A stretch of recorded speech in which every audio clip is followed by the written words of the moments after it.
আমি কথায় কথায় শুনছি যে পরিবারের বড় ছেলে হচ্ছে পরিবারের অতএব ফ্যামিলির অভিভাবক, পরিবারের বড় ছেলে হচ্ছে একটা গাধা। এখন আমাকে প্রশ্ন করেন যে কেন গাধা? পরিবারের বড় ছেলেটা দেখবেন নিজে পড়ালেখা না করে ছোটো থেকেই আরও 4টে ভাই থাকবো কি 2টা ভাই থাকবো 3টে ভাই থাকবো কি 1টা ভাই থাকবো, ওকে মানুষ করার জন্যে নিজের ঘাম শ্রম সব সময় দিয়ে একেবারে লেগে থাকবে যে আমার ভাইটা পড়ালেখা করুক, আমি আমার মা বাবার মুখে হাসি ফোটাতে হবে, আমার কৃষিকাজটা আমার করতে হবে, মানে এইভাবে মানে পরিবারটাকে এসে আটকিয়ে জড়িয়ে ধরে রাখবে। ঠিক এইটার জন্য এই বলি যে পরিবারের বড় ছেলে হচ্ছে গাধা। আমি যত জায়গায় আমি চাকরি করে আসি দীর্ঘদিন, তো সব জায়গায় দেখলাম যে পরিবারের বড় ছেলেটা হচ্ছে গাধা। কেন? সে ছোটো ভাইদেরকে পড়ালেখা করে কেউ সেনাবাহিনী অফিসার বানাচ্ছে, কেউ পুলিশ অফিসার, কেউ পুলিশ হচ্ছে কনস্টেবল, কেউ হচ্ছে ডিসি এসপি, যাই হোক টিউন ম্যাজিস্ট্রেট জজ, যাই হোক না কেন সব কিছুই হচ্ছে।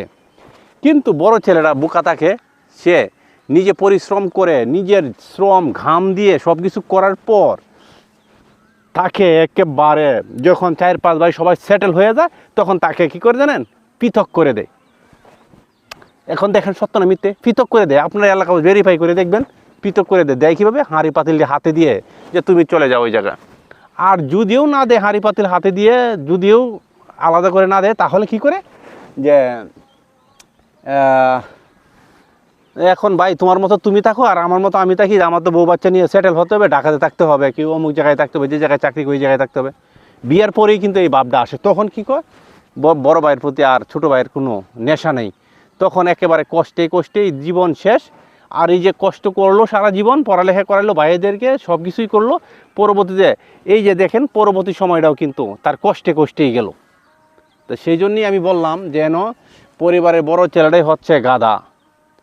আজকে পরিবারের বড় ছেলেরা সবাইকে হাসি খুশি ভাবে রেখে ভালো পজিশনে চাকরি বাকরি নেওয়ার পর বড় ভাইটা সারাটা জীবন কষ্টেই কাটে। তার খবর আর কেউ রাখে না, কেউ খবরও রাখে না, কথা দিয়ে কেউ কথাও রাখে না। সেই জন্য আমি বলি বড় ভাইয়ের প্রতি শ্রদ্ধা রাখেন। বাবার পরে স্থানটাই হচ্ছে বড় ভাইয়ের। আর সেই বড় ভাইটাই বাবার যে কাঠামো, বাবার যে পরিশ্রম সম্পূর্ণটাই কিন্তু এই বড় ভাইটাই করে ছোটো ভাইদেরকে মানুষ করার জন্যে। আর ছেলেদেরকে মানুষ করার জন্য বাবা কিন্তু পরিশ্রম করে, কিন্তু যখন বাবা ওই জায়গাটার মধ্যে দেখতেছে দুর্বল, কিন্তু ছোটো ভাই বড় ভাই কিন্তু ওই ছোটো ভাইদেরকে পড়ালেখা করানোর জন্য একেবারে শ্রম ঘাম দিয়ে লেগে যায়। তো সেই জন্যে আমি বলছি যেন বড় ভাইয়ের প্রতি শ্রদ্ধা, ভালোবাসা, স্নেহ, মায়া, মমতা অবশ্যই রাখবেন। বড় ভাইকে কখনো ঠকাবেন না, কারণ বড় ভাই হচ্ছে একটা ব্র্যান্ড। বড় ভাই যার নেই সে বুঝতে পারে যে ভাই কী জিনিস। আমার ভাই নেই, আমি বুঝতে পারি যে সেই কী জিনিস যে ভাই। কষ্টে থাক জীবনটা, যত কষ্টই থাক না কেন, যতই আপনি শ্রম দেন না কেন, বড় ভাই